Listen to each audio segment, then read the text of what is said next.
Hello বন্ধুরা, সবাইকে জানাই আমার চ্যানেলে অনেক অনেক স্বাগত। সবাই নিশ্চয়ই বুঝে গেছো আমি কোথায় গেছিলাম। একদম ঠিক বুঝেছো, আমি চলে গেছিলাম অডিশন দিতে।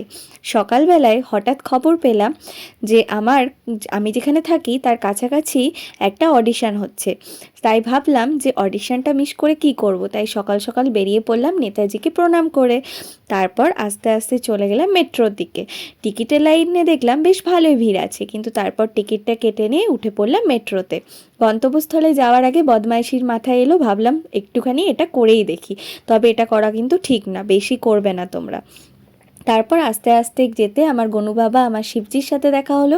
সেখান থেকে আস্তে আস্তে আমি চলে গেলাম যেখানে আমার গন্তব্যস্থলে গিয়ে দেখলাম এত সুন্দর করে সাজিয়েছে জায়গাটা, সত্যিই খুব ভালো লাগলো।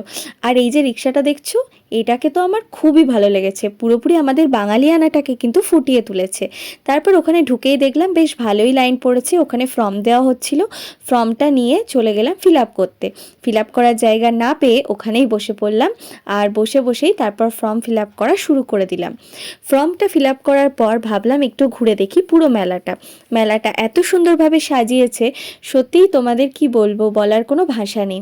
আমার এত সুন্দর লেগেছে মেলাটা, খুব ভালো লেগেছে। তারপর ফর্মটা ফিল আপ করে চলে গেলাম আরও ঘুরতে। সামনে একটা স্টেজ হয়েছিল, সেই স্টেজটার কাছে গিয়ে দেখলাম এত সুন্দর স্টেজটা লাগছিল, আর এত লোক এসেছিল অডিশন দিতে।